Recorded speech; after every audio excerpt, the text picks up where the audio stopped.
Oh. She turned back toward the girl who was still there. She was staring at the direction that the man who had taken the case had gone, a worried expression on her face. This would be this one, right? Achi couldn't shake the feeling that something was very wrong. Maybe he should talk to her and ask what was going on. Just as he was making up his mind, a middle-aged man in a ratty business suit shuffled awkwardly over to her first. Was there something wrong with one of his legs? He was using a cane to walk. One of his hands slipped into his jacket pocket. Achi could scarcely believe his eyes.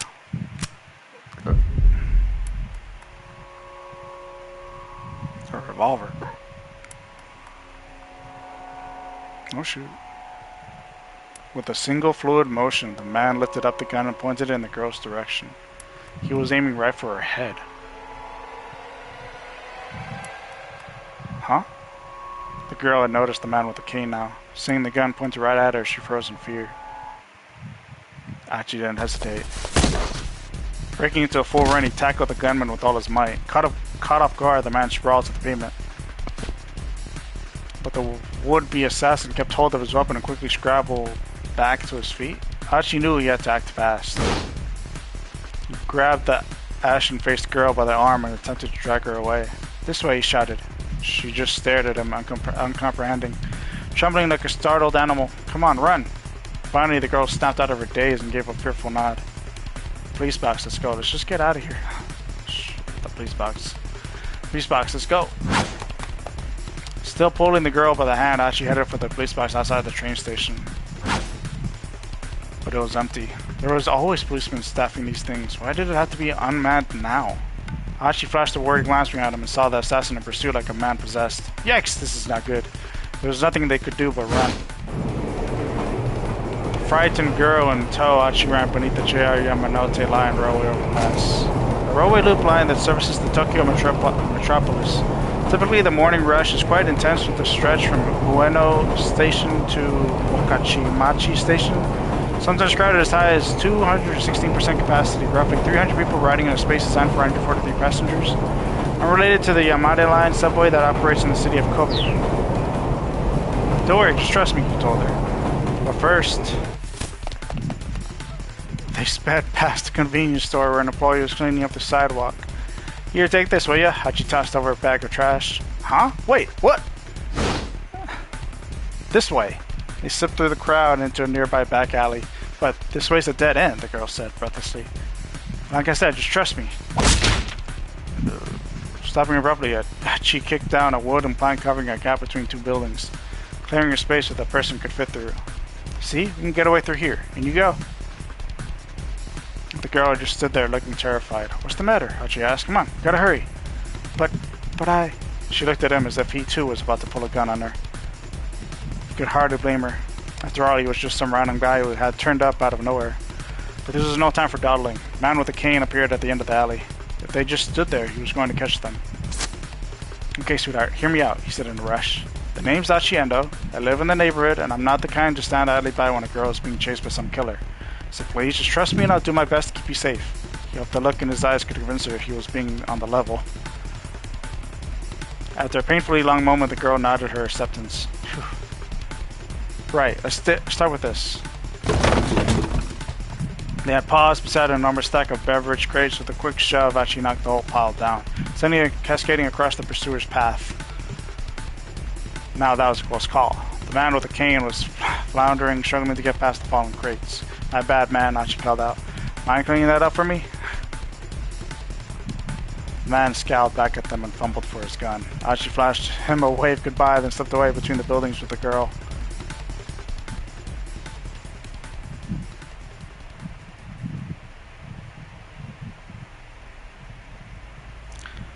Log lady? Hurrying down a narrow alley, they emerged into a side street lined with dive bars and clubs. Assuming the man with the cane hadn't given up, he would probably lie in wait on the path back to the main road. Achi decided their best bet was to try to stay inconspicuous rather than risk getting caught on the move. "Guess we can lie low here for a bit," he said. He led the girl to the entrance of a tiny old hostess club. She followed him reluctantly.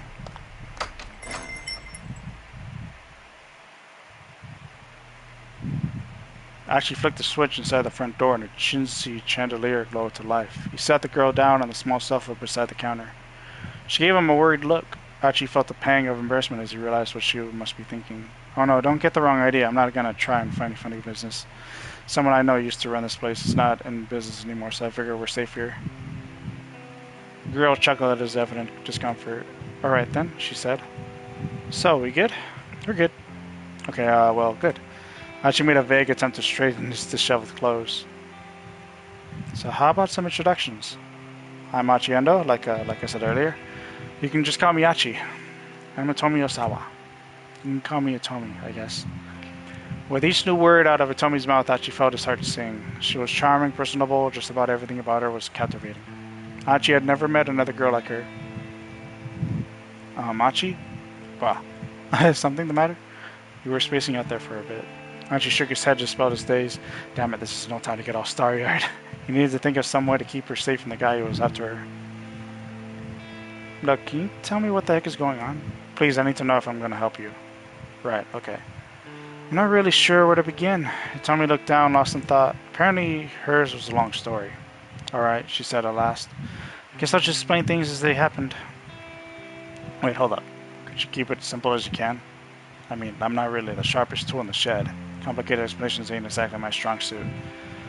Okay, Hitomi chuckled. I'll try my best. She got comfortable and then started her story.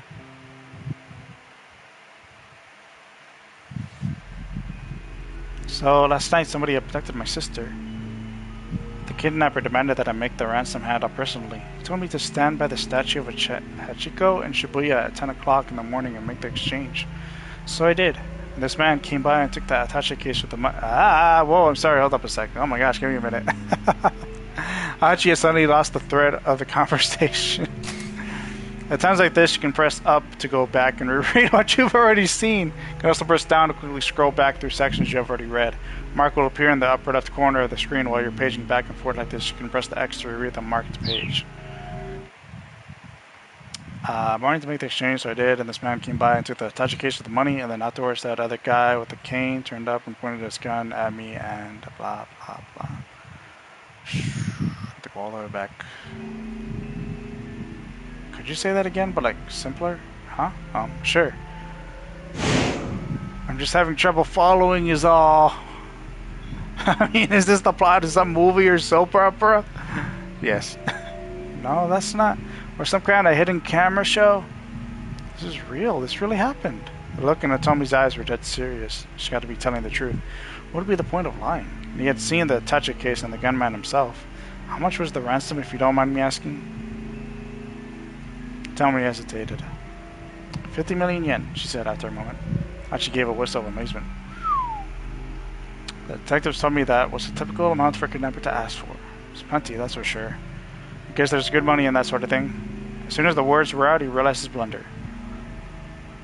Sorry, I shouldn't have put that that way. What'd you say?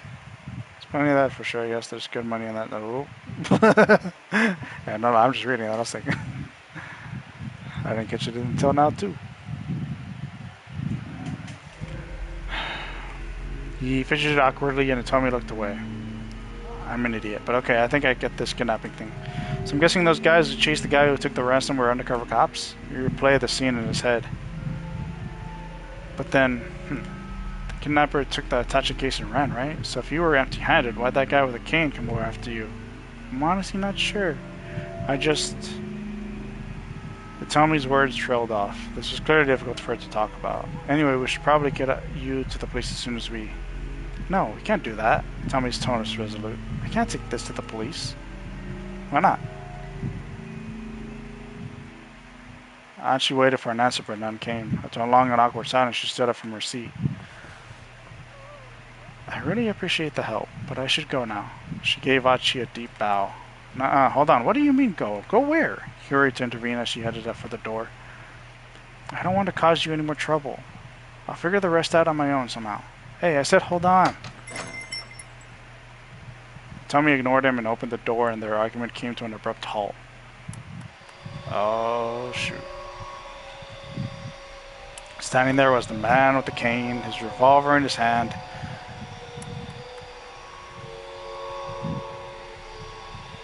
Boom, boom.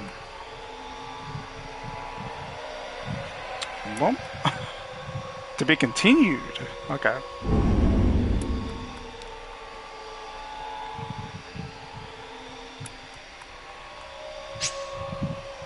Achi Endo's 10th story ends here. Oh.